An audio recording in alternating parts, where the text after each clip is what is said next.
नमस्कार मित्रांनो, आज इतक्या दिवसांनी सगळे कुटुंब एकत्र बसले होते. लग्नानंतर 4 महिन्यांनी मेघा आई वडिलांच्या घरी आली. त्यामुळे सगळे कुटुंब वरांड्यात एकत्र बसून बोलत होते. त्याच घरची सून कोमल सगळ्यांना नाश्ता देत होती. नाश्त्यासाठी कचोरी आणि रव्याची खीर पाहून सासू दिव्याजी म्हणाल्या, कोमल, तू काय तयार केले आहेस? तुला माहित आहे की मेघाला पनीर पकोडे आवडतात. ती 4 महिन्यांनी सासरच्या घरून परतली आहे. त्यामुळे किमान नाश्ता तिच्या आवडीनुसार बनवला असता. त्यांचे म्हणणे ऐकून कोमल म्हणाली, आई, मी दुकानात गेले होते पण दुकान बंद होते. त्यामुळे मला पनीर मिळाले नाही. अरे, कॉलनीतलं दुकान बंद होतं तर पुढच्या कॉलनीत जाऊन ते मिळवलं असतं. मला माहित आहे, सगळे बहाणे आहेत. माझ्या मुलीला स्वयंपाक करून खायला घालायला खूप मेहनत घ्यावी लागते ना तुला? दिव्याजी रागाने म्हणाल्या, अरे, काही हरकत नाही. आता कचोरी आणि हलवा तयार झाला आहे, तोच नाश्ता कर. सध्या आमची मेघा 10 दिवस इथेच राहते आहे. नंतर कधीतरी बनवून द्या आणि खायला द्या तिला. सासरे पवनजी म्हणाले, पण बाबा, जेव्हाही खायला वाटतं तेव्हाच खातो. इच्छा आता आहे, पण नंतर मला खायला घालणार की नाही हाही मुद्दा आहे. वहिनीला बनवायचं नसतं तर तिने मला सांगितलं असतं. मी स्वयंपाकघरात जाऊन स्वतः तयार केले असते. स्वयंपाकघर कुठे आहे आणि कोणते सामान कुठे ठेवले आहे ते मला माहिती नाही का? मेघा यावेळी म्हणाली, मेघा, तू कशाला उगाच गडबड करते? जे काही असेल ते खा. सासरे पुन्हा म्हणाले. हे ऐकून दिव्याजी तोंड मुरडत म्हणाल्या, हो, तुमच्या सूनसाठी तुझ्या मुलीला ऐकवा. इतक्या दिवसांनी ती सासरच्या घरून आली आहे. फक्त प्रेमाचे 2 शब्द बोलू असे नाही. सुनेच्या दोषामुळेच तिला सांगितले जात आहे. दिव्याजींनी शेवटचे वाक्य आग्रहाने सांगितले, जे त्यांचा मुलगा मयंक खोलीतून येताना त्याला ऐकू आले. अखेर ही गोष्ट सांगायचीच फक्त त्यालाच होती. दिव्याजींना हे चांगलंच माहित होतं की मयंकचा स्वभाव तापट आहे, पण तरीही ती मुद्दाम तिचा मुलगा आणि सून यांच्यात भांडण लावण्यात कोणतीही कसर सोडत नव्हती. आणि मयंक तो इतका महान आहे की तो छोट्या छोट्या गोष्टींवरून गदारोळ माजवायचा. मयंक खोलीत येताना तो म्हणाला, काय आहे कोमल, तू मेघासाठी पनीर का नाही बनवले? जर तुम्ही मला सांगितले असते तर मी ते ऑनलाईन ऑर्डर केले असते का? नकार दिलास कोमल? मयंकजींना घाबरत म्हणाली, मी नकार दिला नाही. मी तुमच्याशी बोलायला खोलीत आले होते, पण त्यावेळी तुम्ही मोबाईलवर कोणाशी तरी बोलत होता आणि तुम्हीच मला हातवारे करून गप्प राहण्यास मनाई केली होती. म्हणूनच मी माझ्या मोबाईलमध्येही बॅलन्स नाही, म्हणून मी तो घ्यायला गेले. अहो, तू सांगितलं असतं तर आम्ही का नकार दिला असता? मुद्दाम अतिशयोक्ती करत दिव्याजी म्हणाल्या, यावर नंतर चर्चा करू. आता फक्त कचोरी खा, गार होत आहे. पवनजी विषय फिरवण्याचा प्रयत्न करत म्हणाले, कचोरी कशाला खावी पप्पा? मेघाला जेव्हा पनीर खायचे असेल तेव्हा पनीरच बनेल. पनीर बनवताना तिला इतका ताण का येतो की ती निमित्त शोधते? मयंकने अडवलं. चूप हो मयंक, एवढा राग येणंही योग्य नाही. आणि आज मेघाला पनीर खायचं असेल तर तू तुझ्या बायकोला एका पनीरसाठी किती सांगायला तयार आहेस? लग्नाआधी मेघा तुझ्याकडे अनेक गोष्टींची मागणी करायची, त्यावेळी तू कधीच आणून दिली नाहीस. मग आजच का? सध्या मेघा 10 दिवसांसाठी आहे, मग नंतर होईल. तू शांतपणे नाश्ता कर. शेवटी पवनजी आवाज करत म्हणाले आणि मयंक गप्प झाला. मयंकला कितीही राग आला तरी तो वडिलांशी जास्त बोलू शकत नव्हता, पण त्याने कोमलकडे रागाने पाहिलं. कोमलच्या हृदयाचा ठोका चुकला आणि तो तसाच राहील. मयंक आता काय करणार एवढ्याच विचाराने तिचा आत्मा थरथरत होता. बरं, सगळ्यांनी नाश्ता केला. त्यानंतर सर्वजण आपापल्या कामात व्यस्त झाले. मेघा तिच्या मैत्रिणींसोबत चित्रपट पाहण्यासाठी बाहेर गेली, तर दिव्याजी तिच्या मैत्रिणींसोबत पंचायत करायला शेजारच्या शर्माजींच्या घरी गेली. पवनजी त्यांच्या दुकानाकडे निघाले, पण रविवार असल्याने मयंक घरीच होता. त्याची ऑफिसला सुट्टी होती. इकडे कोमल किचन मध्ये काम करत होती. तेव्हा मयंकने तिला हाक मारली, कोमल, इकडे खोलीत ये. मला तुझ्याशी काहीतरी महत्वाचं बोलायचं आहे. अरे देवा, तुम्हाला कशाबद्दल बोलायचं आहे असा विचार करत कोमल खोलीच्या दिशेने निघाली. तिचे पाय उठत नव्हते, पण तिला थोडा उशीर झाला असता तर मयंक किचन मध्ये येऊन सुरू झाला असता. म्हणून कशी तरी हिंमत एकवटून ती खोलीत गेली. मयंकला राग आलेला पाहिला. हो मयंकजी, तुम्ही बोलावले आहे? मयंकजींची बच्ची सगळ्यांसमोर माझ्या वडिलांनी शिव्या दिल्याने तुला खूप आनंद होतो, हीच तुझ्या नजरेतील माझं आदर आहे का? माझा अपमान करून तुला खूप आनंद मिळतो? नाही नाही पवनजी, मी पापाजींना काहीच बोलले नाही. या पलीकडे तिच्या तोंडून एक शब्दही निघाला नाही. मयंकने आधीच तिच्या गालावर जोरात थप्पड मारली होती. ती थप्पड तिच्या गालावर इतक्या जोराने पडली की सारे जग क्षणभर थिरकले. तिला चक्कर आली आणि ती तिथेच पडली. पडल्यामुळे तिच्या डोक्याला दुखापत झाली आणि सूजही आली. भविष्यात आदर राख, माझ्या समोर मोठ्याने बोलू नकोस. आई बाबांसमोरही काही बोलणार नाहीस. बडी आई मला 2 गोष्टी ऐकवायला लावतील. मयंक तिला सतत सांगत होता, तर कोमलला मयंक काय बोललाय हेही कळत नव्हते. ती शुद्धीवर आली आणि स्वतःला एकवटू शकली असती तोपर्यंत त्याने खोली सोडली होती. तिने आईला फोन करण्याचा विचार केला, पण मग आई काय करणार या विचाराने ती गप्पच राहिली. ती स्वतः तिच्या मामा मामीवर अवलंबून आहे. पप्पा तिथे नाहीत. ती खूप लहान असतानाच त्यांचा मृत्यू झाला. सासरच्यांनी आईला राहू दिले नाही, म्हणून नानाजी तिला सोबत घेऊन आले आणि आजोबांच्या मृत्यूनंतर मामाने सर्व जबाबदारी घेतली. त्यांनी कोमलचे स्वतःहून लग्न केले. मात्र सर्व काही सांभाळून लग्न पार पडले. पण आता आपलं नशीब चांगलं नसेल तर काय करायचं?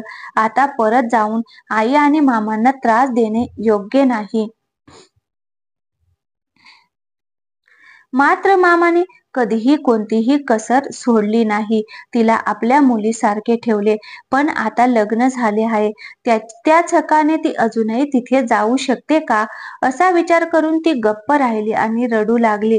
रडल्यामुळे तिचे डोळे सुजले. आता जेव्हा सासरच्या मंडळींना हे चांगलंच कळलं की सुनेच्या माहेरच्या बाजूने कोणीही बोलणार नाही, तेव्हा तेही बेफिकीर होतात. खूप कमी भाग्यवान असतात ज्यांना चांगले सासर मिळते. त्यामुळे तिच्या नशिबावर रडणारी कोमल काहीच करू शकली नाही. जेवणाच्या वेळी सर्वजण घरात आले. त्यावेळी कोमल खोलीतून बाहेर पडून स्वयंपाकघरात आली असता तिच्या डोक्यावर जखमेच्या खुणा होत्या. ती खूप रडली होती असे तिच्या चेहऱ्यावरून दिसत होते. हे पाहून मेघाने दिव्याकडे बोट दाखवले, पण दिव्याजींनीही तिला गप्प राहण्याचा इशारा केला. तिने कोमलला एक शब्दही विचारला नाही, कारण पवनजीही तिथे बसले होते. दोघेही तिच्या मागे स्वयंपाकघरात गेले. तिथे जाऊन मेघाने कोमलला विचारले, वहिनी, तुमच्या डोक्यावर जखमेच्या खुणा का आहेत? काय झाले? चालताना पडली का? पण तिचे बोलणे ऐकून कोमलचे रडणे सुटले. रडत रडत ती म्हणाली, तुझ्या भावाने मला ते थांब सून, तुझ्या आणि तुझ्या नवऱ्याबद्दलचे संभाषण तुझ्या बेडरूम पर्यंत मर्यादित ठेवा. इथे बोलायची गरज नाही आणि तुझ्या रडण्याचा आवाज खाली ठेव. तुझ्या सासऱ्यांना ते बाहेर ऐकायला आवडणार नाही. आम्ही जेवण वाढू, तू रोट्या भाजून घे. जेवणाची वेळ झाली आहे. दिव्याजींचे उत्तर ऐकून कोमल स्तब्ध होऊन तिच्याकडे पाहत राहिली. आता असं काय बघत आहेस? पटकन रोट्या भाज, बाहेर वाढू. एकतर ती स्वतः अशी कामे करते. मयंकचा स्वभाव काय आहे हे तुला माहित नाही का? तरीही त्याला मुद्दाम उत्तरानंतर उत्तरे देत होती. आता हे प्रकरण इथे संपवा. हे प्रकरण बाहेर जाऊ नये. तू घरची सून आहेस. घरातील गोष्टी झाकून ठेव. मग दिव्याजी मेघाला म्हणाले, मेघा, तू पटकन पप्पासाठी जेवायला वाढ. कोमल अजूनही त्याच्याकडे आश्चर्याने पाहत होती. मग त्यांनी तिला बाजूला केले आणि स्वतः रोट्या भाजायला सुरुवात केली. ताटात ठेवल्या आणि मेघाला दिल्या आणि म्हणाली, जा पटकन घेऊन ये पप्पांसाठी जेवण आणि परत ये. मेघाला जेवण देताना पवनजींनी पाहिले तेव्हा ते म्हणाले, अरे मेघा, आज सूर्य कुठून उगवला? तू जेवण देत आहेस? कोमल कुठे गेली? तू तुझ्या वहिनीला कधीच मदत करत नाहीस. असंच बाबा, वहिनीची तब्येत बरी नव्हती म्हणून मी तिला थोडी मदत करण्याचा विचार केला.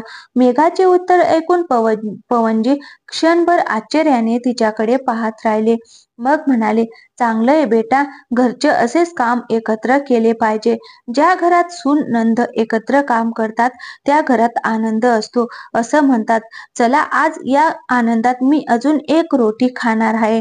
मेघा मंद हसत किचन मध्ये आली. मग दिव्याजी कोमलला म्हणाले, आता उभी राहून बघणार की रोटी बनवणार? चल पटकन बनवूया, खूप भूक लागली आहे. मेघा, मी तुझ्या वडिलांसोबत बसून जेवत आहे. तुम्ही जेवण सर्व करा, नाहीतर तुझे वडील आनंदाने स्वयंपाकघरात येतील.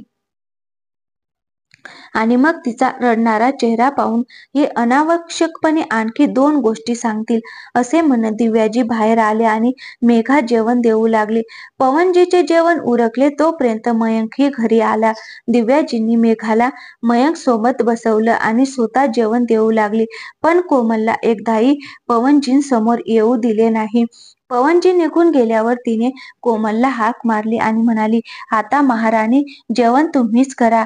तुम्ही मला आत बाहेर करून विनाकारण थकवले आहे.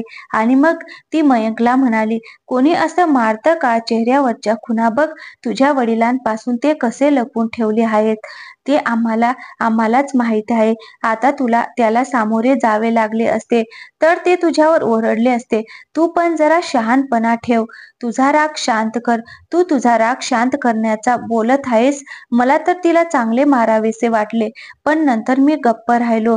ही मोठी गोष्ट आहे. आता मला समजावण्याचा प्रयत्न करू नका. शेवटी दिव्याजी सुद्धा मयंक समोर गप्प बसल्या. जेवण झाल्यावर सर्वजण आपापल्या खोलीत गेले तर कोमल बाहेर एका बाजूला बसली. तेवढ्यात घराची बेल वाजली. दिव्याजी बाहेर आल्यावर कोमल दरवाजा उघडण्यासाठी दरवाजाकडे जाऊ लागली. काय वेडेपणा करतेस? आधी तुझा चेहरा दुरुस्त कर. जगाला दाखवशील का? तुझ्या खोलीत जा. दिव्याजीने हेटाळणी ऐकून कोमल तिच्या खोलीत आली. दिव्याजींनी दरवाजा उघडला तेव्हा समोर कोमलचे मामा आणि मामी उभे होते. त्यांना पाहताच क्षणभर त्यांच्या हृदयाची धडधड सुरू झाली. त्यांच्यापासून कोमल कशी लपवायची? अरे तुम्ही आज अचानक? इतक्यात मयंकही बाहेर आला. मम्मी, कोण आहेत तिकडे? अचानक समोर कोमलचे मामा मामी आई पाहून तो तसाच उभा राहिला. अहो समधनजी, तुम्ही मला आत बोलवलं की बाहेरून माझा निरोप घ्याल? अचानक मामाजी गमतीने म्हणाले. त्यांचे हे बोलणे ऐकून दिव्याजींना लाज वाटली आणि त्यांनी त्यांना घरात आणले. मग मयंक त्यांना नमस्कार करून खोलीत जाऊ लागला. मी आताच कोमलला बोलावतो आणि तिला परत आणतो, म्हणत तो खोलीत गेला आणि कोमलला धमकावत म्हणाला, तुझी जीभ उघडायची गरज नाही. गप्प राहा आणि तुला कसं दुखलं याची कोणतीही दुसरी सबब सांग. तू पडलीस म्हणूनच दुखावलं, समजलं का? शेवटी मामा मामी आहेत ते तुझ्या आईचा भार उचलतात. हीच मोठी गोष्ट आहे. शेवटी कपडे जुळून कोमल बाहेर आली तेव्हा तिच्या चेहऱ्यावरची जखम पाहून मामा मामी दोघेही उठून उभे राहिले. कोमल, तुला काय झालंय हो? ती आज पडली त्यामुळेच तिच्या डोक्याला जखम झाली, मयंक बहाणा करत म्हणाला. पण मामा आणि मामींना पाहून कोमलचे रडणे सुटले. तिला खूप रडताना पाहून तिची मामी तिच्याजवळ आली आणि तिला मिठी मारली आणि म्हणाली, काय आहे कोमल बेटा, मला खरं सांग. काहीही लपवू नकोस. अरे काय बोलत आहात तुम्ही? इतक्या दिवसांनी तुला पाहिले आहे, त्यामुळेच कदाचित तिला रडू आले आहे. दिव्याजी प्रकरणावर नियंत्रण ठेवत म्हणाल्या. नाही नाही विहीनबाई, असं नाहीये. आमची कोमल इतकी कमकुवत नाहीये. अचानक मामी बोलल्या. अहो मामी, तुम्ही कोमललाच विचारा. मध्येच मयंक म्हणाला. नाही मामी, मला माझ्या नवऱ्याने मारले आहे, अचानक कोमल म्हणाली आणि सगळ्यांनाच धक्का बसला. तू आमच्या मुलीवर असा हात कसा उचललास? मामाजी दिव्यांशींशी बोलले. अहो, ही तर त्यांच्या बेडरूमची बाब आहे. हे नवरा बायको मधले प्रकरण आहे. माझ्या मते या लोकांनी आपापसातच सोडवावेत. यात आपण काय बोलू? दिव्याजी त्याला समजावताना म्हणाल्या. विहीनबाई, हीच बाब तुमच्या मेघाबद्दल होईल तेव्हा सांगा. आम्ही आमच्या मुलीसाठी हे सगळं ऐकायला आलो नाही. जेव्हा वडीलधाऱ्यांनीही डोळे वटारले तेव्हा अशा घरात आम्ही आमच्या मुलीला ठेवून काय करणार? माफ करा विहीनबाई, आमची मुलगी आमच्यावर भार झाली नाही. आम्ही तिला येथून घेऊन जाऊ. आम्ही आमच्या मुलीचे लग्न मारहाणीसाठी केलेलं नाही. पण माझं एका दिव्याजींना सांगायचे होते, पण मामाने ऐकले नाही आणि त्यांनी कोमल कोमलला तेथून दूर नेले. जेव्हा पवनजींना हे कळाले तेव्हा तेही खूप संतापले. जेव्हा दिव्याजी आणि मयंक यांनी कोमलला परत आणण्यास सांगितले तेव्हा पवनजींनीच नकार दिला. काही दिवसांनी कोमलचा मयंक पासून घटस्फोट झाला आणि आज तिने स्वतःच्या पायावर उभं राहण्यासाठी पुढचा अभ्यास सुरू ठेवला आहे. पण या सगळ्या प्रकरणानंतर मयंक इतका बदनाम झाला की त्याला दुसऱ्या लग्नासाठी कुणीही मुलगी द्यायला तयार नव्हते. तर मित्रांनो, कशी वाटली आजची कथा? आवडली असेल तर व्हिडिओला एक लाईक करा आणि हो, चॅनलवर नवीन असाल तर चॅनलला सबस्क्राईब करायला विसरू नका. थँक्यू. धन्यवाद.